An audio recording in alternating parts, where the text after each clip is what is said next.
Hello friends, আমি সুমি রান্নাঘরে আপনাদের সবাইকে স্বাগত জানাচ্ছি।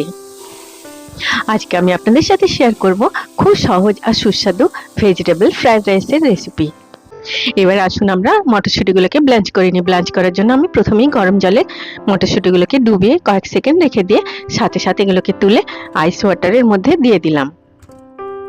এইভাবে ব্ল্যাঞ্চ করে নিলে ফ্রাইড রাইসের মধ্যে দেওয়ার পরেও মটরশুঁটির কালার, টেক্সচার আর ফ্লেভারটা পুরো ফ্রেশ মটরশুঁটির মতো থাকে। এবারে জল আর গোটা গরম মশলাগুলোকে ছেঁকে বাদ দিয়ে ভাতগুলোকে এইভাবে একটা বড় প্লেটের মধ্যে ছড়িয়ে রেখে দিলাম। গাজরগুলোকে হাই ফ্লেমে 1 মিনিটের মতো ভেজে নেওয়ার পরে দিয়ে দিলাম 20টা কাজু। সব সবজিগুলোকে এইভাবে হাই ফ্লেমে ভেজে নিলে ফ্রাইড রাইসের মধ্যে সবজিগুলো ক্রাঞ্চি থাকে আর ফ্রাইড রাইসটার স্বাদও খুব ভালো হয়। ক্যাপসিকামগুলোকেও কয়েক সেকেন্ড হাই ফ্লেমে ভেজে নেওয়ার পরে দিয়ে দিলাম ব্লাঞ্চ করে রাখা মটরশুঁটিগুলো। মটরশুঁটিগুলো অ্যাড করার পরে এগুলোকে আপনারা আর ভাজবেন না, খালি একটু নাড়াচাড়া করে দেবেন। এবারে দিয়ে দিলাম সেদ্ধ করে রাখা বাসমতি রাইসটা। আধা বাসমতি রাইস দিয়ে দেওয়ার পরে এটাকে আমি ভালোভাবে নাড়াচাড়া করে দিলাম।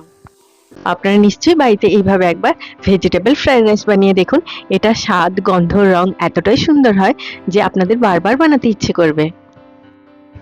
হাই ফ্লেমে 3 মিনিটের মতো ভেজে নেওয়ার পরে এর মধ্যে আমি দিয়ে দিলাম 2 টেবিল স্পুন ঘি।